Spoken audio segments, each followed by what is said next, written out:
Kumpul mainan, kumpul kenangan.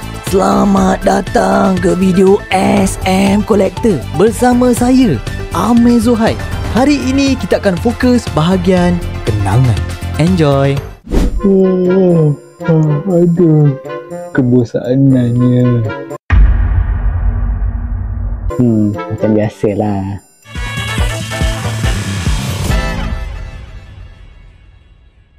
Okey, kalau macam tu, marilah bersama-sama bersilat untuk menghilangkan kebosanan anda. Pukulan, siku, tangkisan. Enggak mau. Ayo mas, Enggak mau. ayo mas. Nanti bisa jadi ganteng mas.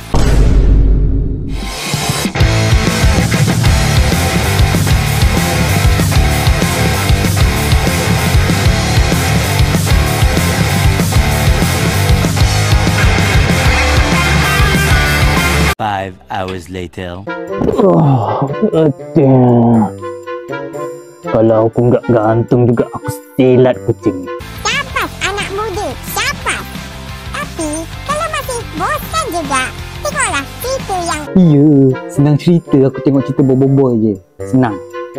Entah episod lepas ni best ke tak.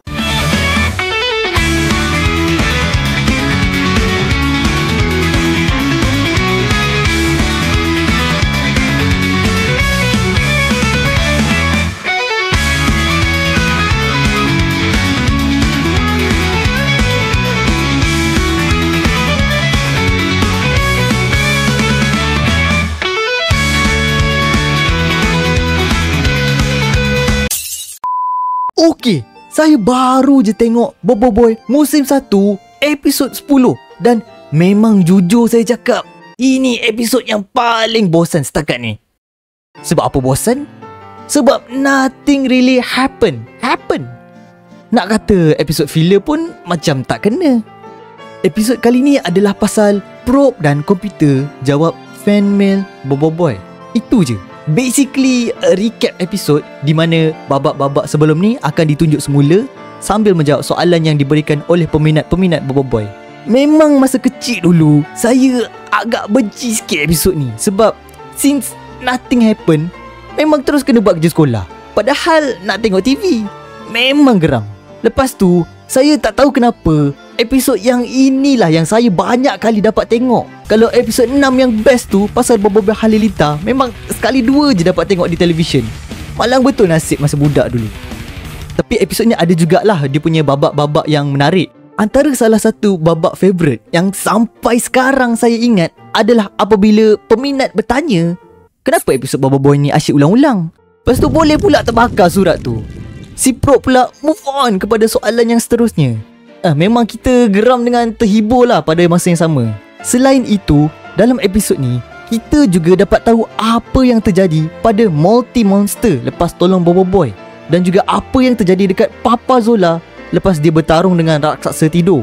Setelah Multi Monster membantu Bobo Boy, mereka pergi semula ke kolam tasik dan memulakan perkampungan mereka sendiri. Papa Zola pula masih lagi interview untuk cari kerja, tapi gagal sebab perwatakan dia memang tak sesuai untuk pekerjaan orang-orang biasa. Ada pula babak yang menunjukkan Papa Zola pergi bertanya balik soalan kepada interviewer pasal apa kelayakan dia untuk interview Papa Zola. Kelakar betul. Dia siap buat buku lagi pasal kegagalan interview dia. Overall, episod kali ni memang bosan. Tapi kalau ada sesiapa yang bertuah dapat probe dan komputer baca surat mereka dalam episod ni, confirm ini episod favourite mereka. Mungkin episod kali ni adalah untuk memberi masa untuk tim animasi polish hasil kerja mereka yang akan datang. So, we can very much look forward to the next episode. Saya tak berapa recommend sangat episod ni, tapi untuk sesiapa yang nak tahu apa jadi pada episod-episod sebelum ini dalam masa yang singkat, ini adalah episod untuk anda. Anda boleh tonton episod ni di channel Monster Universe. Link ada di description. Ingat ya, jangan jalan tidak tengok jalan.